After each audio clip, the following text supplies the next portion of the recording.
Agora vamos chamar, para dar continuidade ao nosso seminário, o engenheiro Guilherme de Souza.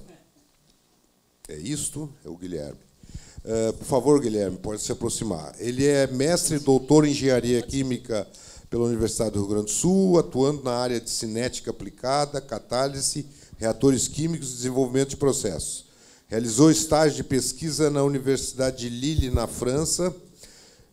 Atualmente é pesquisador e gerente do Departamento de Engenharia de Processos da Fundação de Ciência e Tecnologia do Estado do Rio Grande do Sul, Cientec. A sua palestra terá o título de A Cadeia Carboquímica como alternativa para a valorização do carvão mineral da região sul do Brasil. Por favor, Guilherme, tenha a palavra. Bom, agradeço José Alcides pela introdução, né? Parabenizo já de cara o Senge, né? Pelo evento, né? Falar de carboquímica, eu botei aqui a região sul do Brasil, mas, na verdade, eu fui convidado um pouquinho antes de divulgar o título, né? Mas o meu foco vai ser aqui no estado, né? Mostrar dados daqui.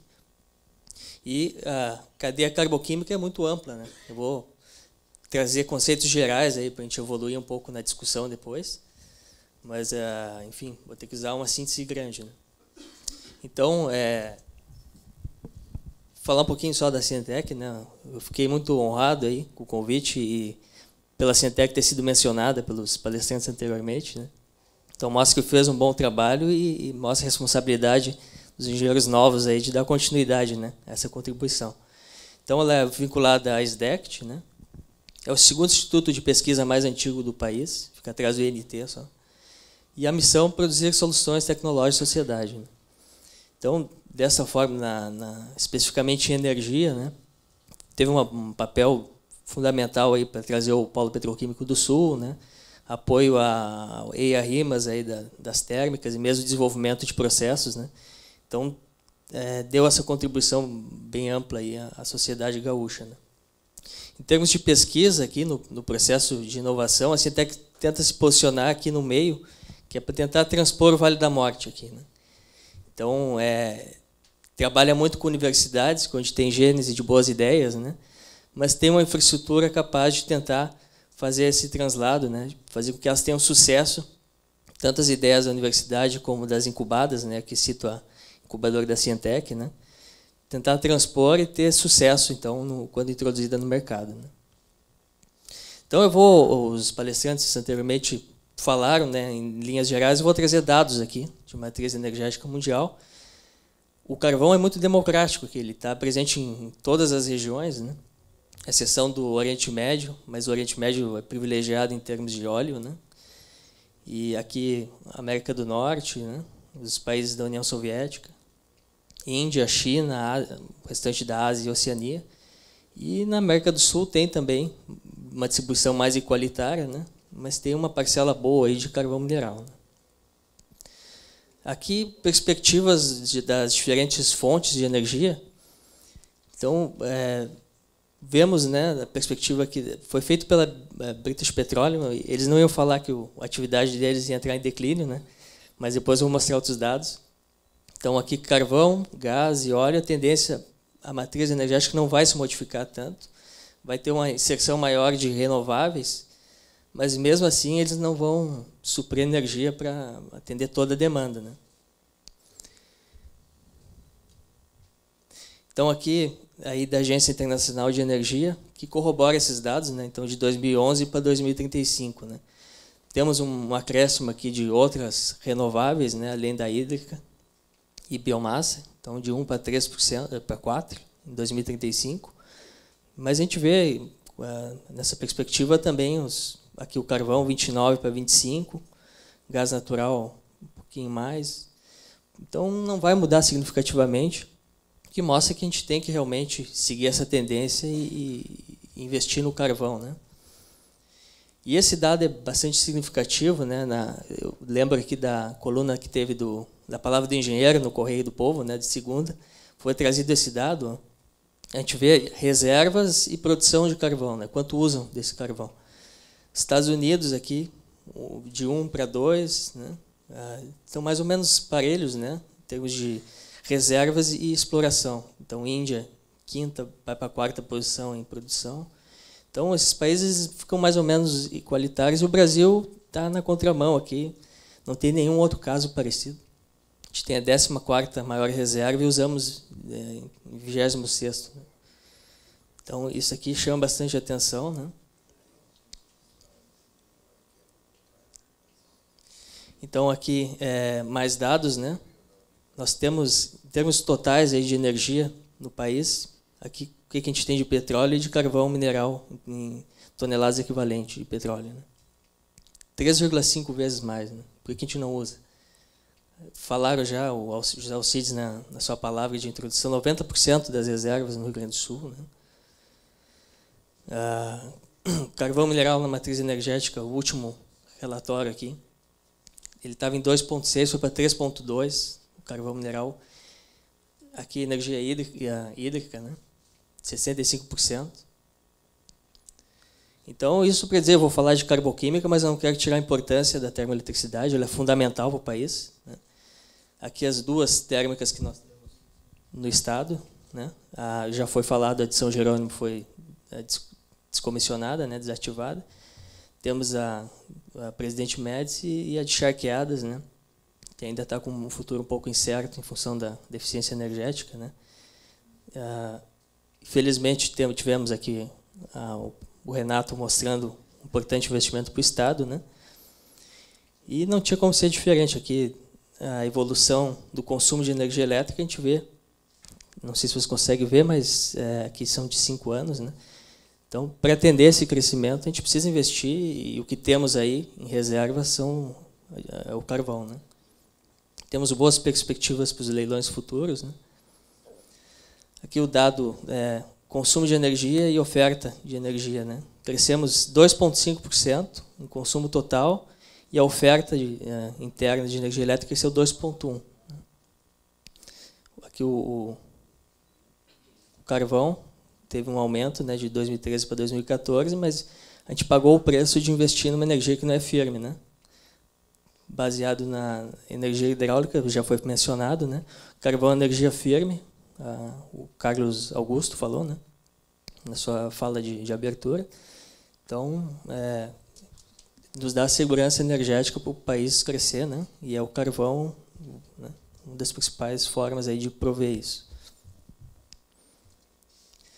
A Cientec até em função disso, né, vê boas perspectivas e vê com condições de contribuir para continuar desenvolvendo tecnologia voltada à termoeletricidade. Aqui o Cunha deve ter operado esse aqui, que é o leite fluidizado borbulhante, e aqui a primeira e única planta no Brasil em leite fluidizado circulante. Né?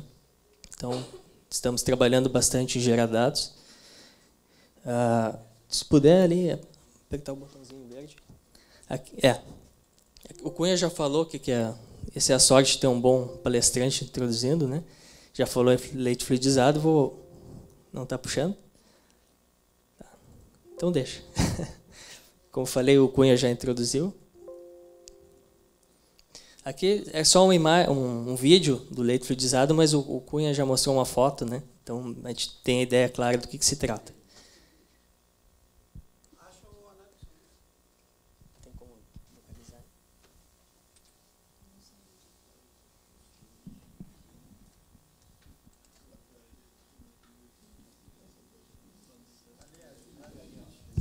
Aqui o leite fluidizado, o estagiário da Cientec ali, mas é o leito agindo como se o fluido fosse. Né?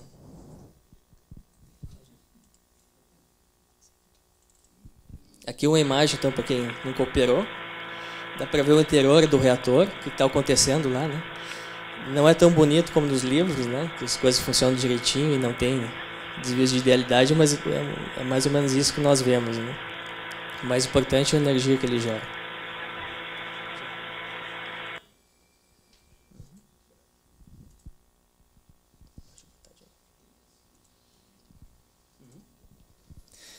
Então, temos pesquisa nisso, na área de combustão.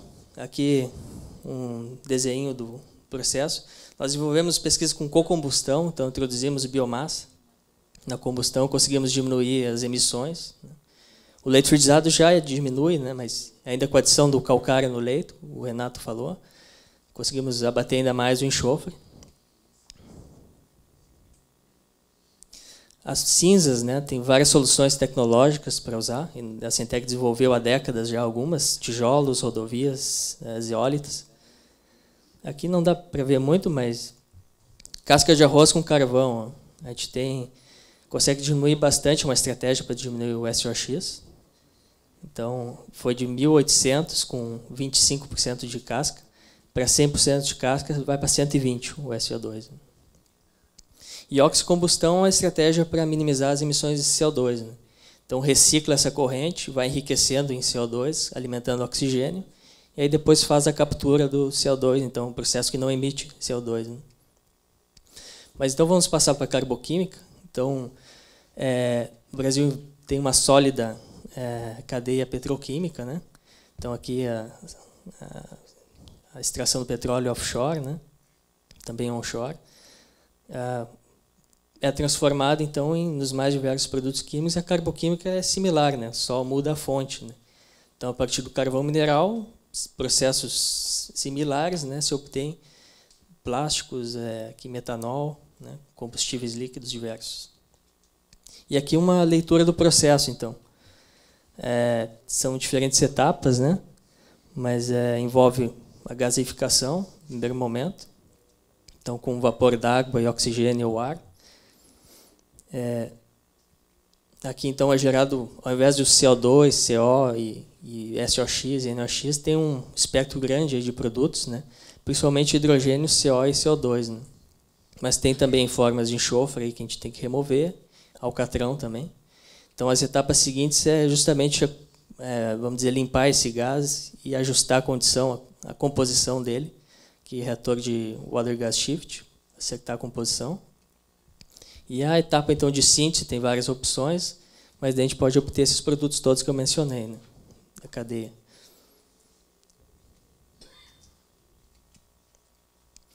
Pesquisas em gasificação. Então, aqui uma foto dos reatores que temos lá. Esse aqui é um gasificador leite fluidizado atmosférico. Né? Aqui está...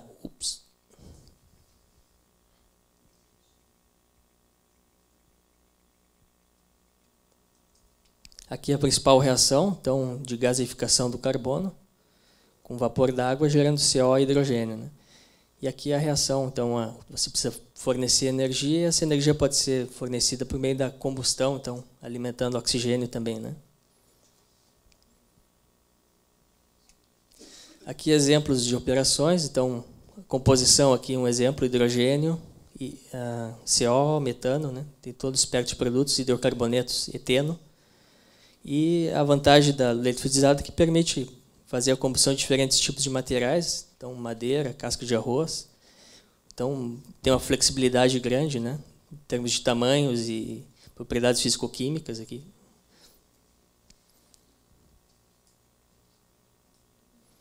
Exemplos aqui cinéticos, né, que nós levantamos. Então o efeito da temperatura, você consegue aumentar bastante a taxa da reação. E da mesma forma a pressão. Aqui o amarelinho está intermediário, então um ganho muito grande no início, de 1 para 5, e depois um ganho menor. Né? Etapa seguinte da gaseificação, então a limpeza do gás. Então, envolve tanto o ajuste da composição por meio dessa reação, então diminui CO e aumenta hidrogênio, visto que as reações posteriores de síntese, a composição é maior que a unitária. Né? E outros processos, então, aqui uma foto da borboleta de admissão aqui do motor, repleto de alcatrão. Né? Nosso sistema de limpeza não estava muito eficiente naquela ocasião e tivemos aqui a consequência. Né? O H2S também pode ser gerado, né, o gás sulfídrico, e o maior problema dele, além da corrosão dos equipamentos, é das etapas seguintes. Então, nos processos de síntese, que são catalíticos, o enxofre ele absorve irreversivelmente no sítio ativo, então ocupa o lugar dos reagentes. Né? Então isso causa um problema no processo de síntese. Né? Então a gente denomina isso aqui um veneno. Né?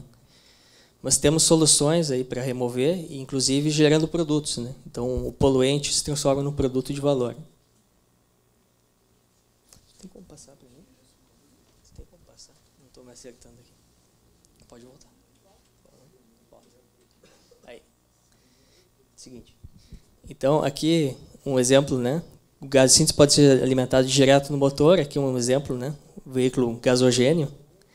Eu não andei nesse, mas funcionava. Mas então a gente tem soluções que podem agregar mais valor, né? Então aqui o gás de síntese pode gerar um amplo espectro de produtos, desde hidrogênio, plásticos, reagentes, fertilizantes, combustíveis. Eu vou mostrar alguns processos de como obtê-los, né? A síntese Fischer-Tropsch, acho que foi o Renato, não, o José Alcides falou da África do Sul, né?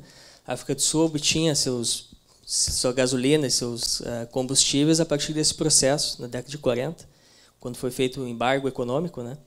Por causa do regime apartheid, então eles se mantiveram em função do carvão, né? Essa é a reação principal. Ó. Então, ela consiste numa hidrogenação do monóxido de carbono aqui. Então, você obtém hidrocarbonetos e água como coproduto, né? Tem aqui uma reação de oligomerização, ó, e aí os produtos que você vai obter dependem do seu catalisador e da condição do processo. Tá? Tem um videozinho aqui, que a colega ali vai mostrar. Esse vale a pena. Esse.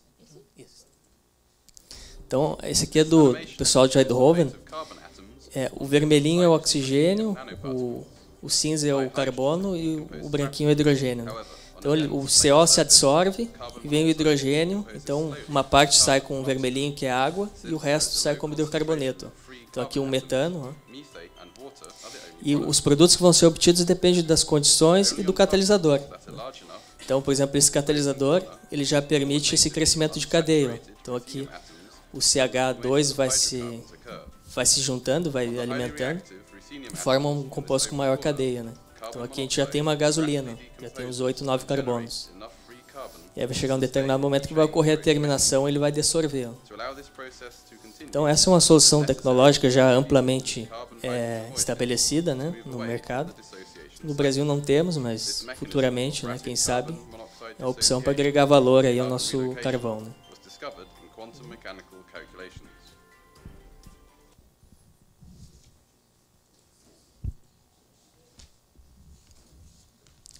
Então,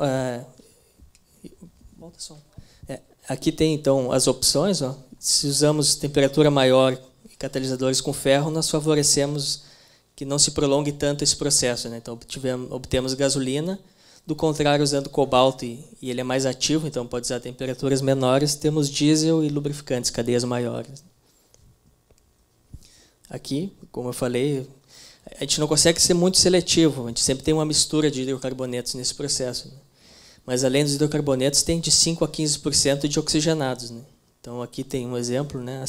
O principal são álcoois, né? Etanol, mas tem cetonas, aldeídos, né?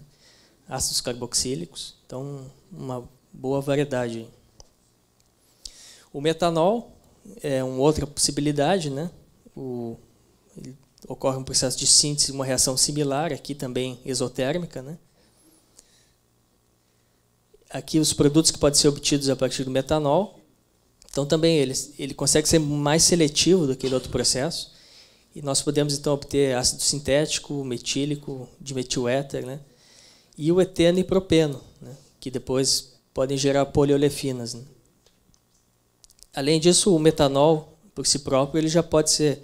Aqui no sul teria uma boa aplicação, né? Porque nós temos muitas indústrias que produzem biodiesel, né? Então, a gente desenvolve algumas pesquisas aqui, só vou mostrar.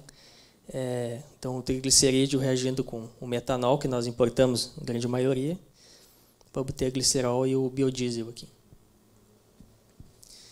Metas do Plano Nacional de Biodiesel, a gente vê que aqui de janeiro de 2005 até pode passar duas, até novembro de 2014, ele aumentou de 2, foi autorizado 2, passou para 7 obrigatório, né? Então a gente vê crescimento muito grande em pouco tempo, então demandando muito insumo e, por consequência, o metanol. Outra opção do metanol, nós temos bastante petróleo, mas 80% são frações pesadas, e para o polo a gente precisa de nafta, né? Que são frações mais leves, então a gente acaba importando 30%. Né? Aqui eu trouxe do Jornal do Comércio.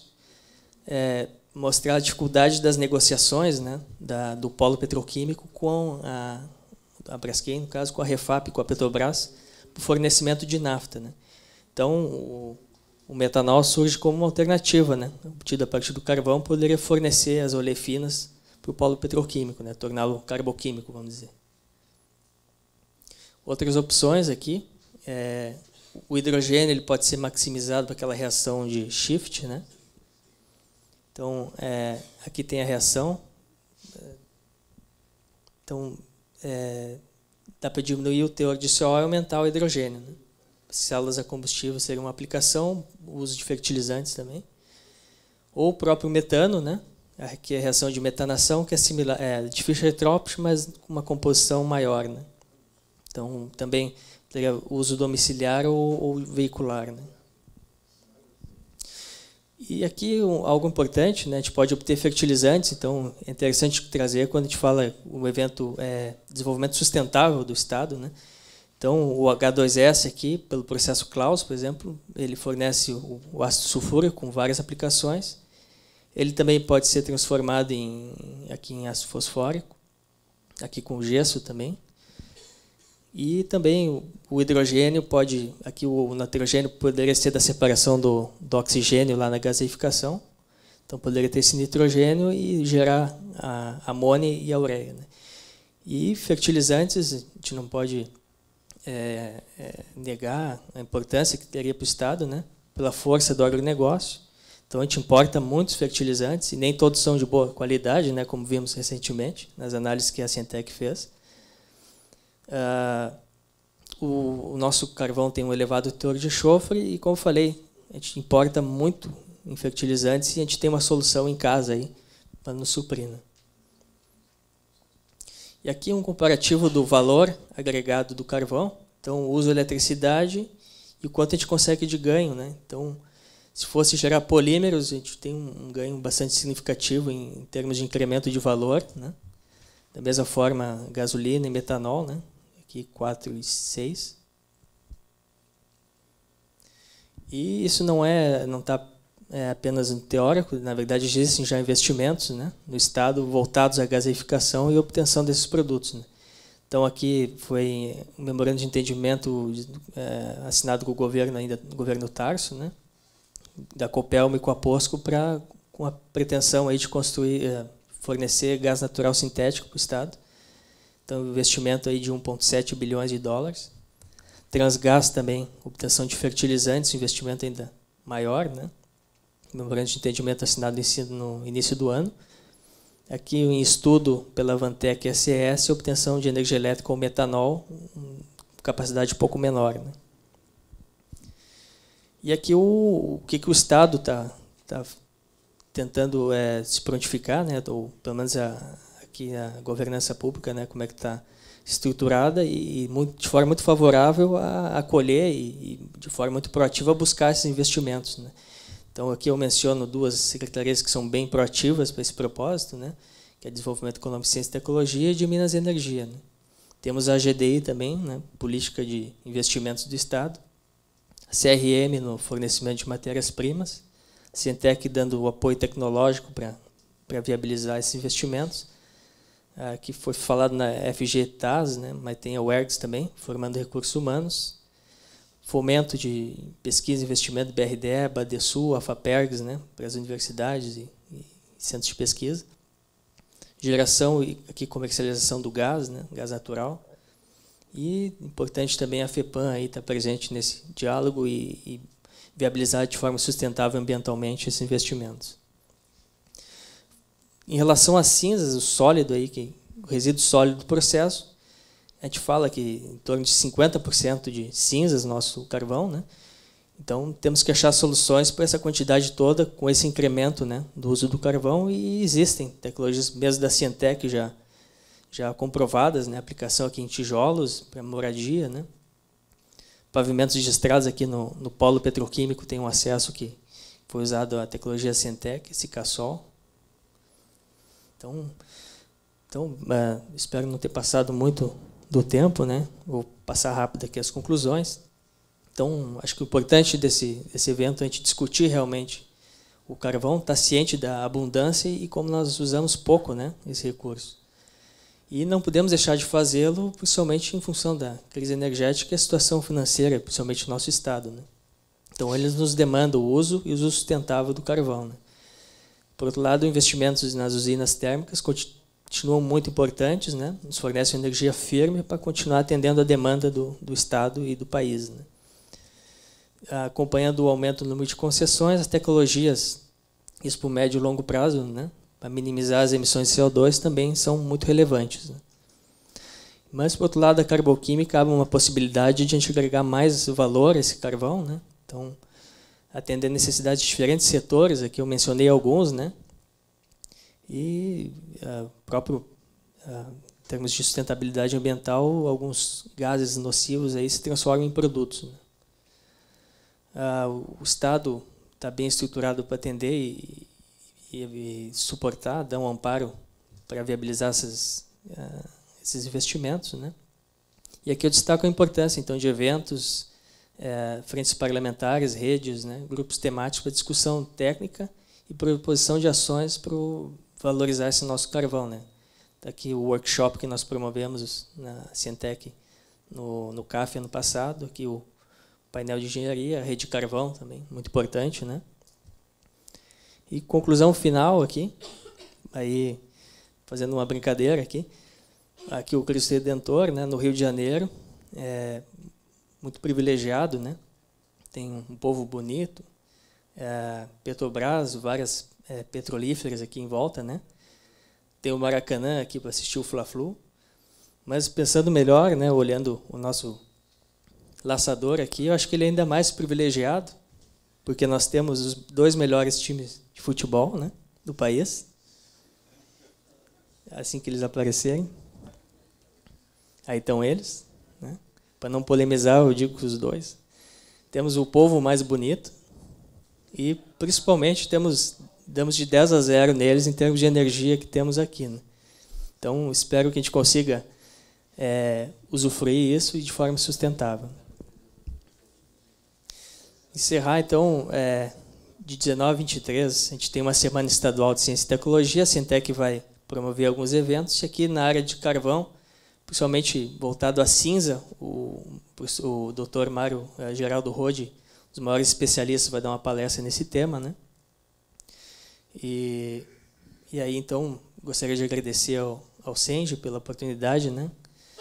A Cientec, então, meus colegas aí que dão esse apoio aí, e a todos vocês aí pela atenção. Obrigado.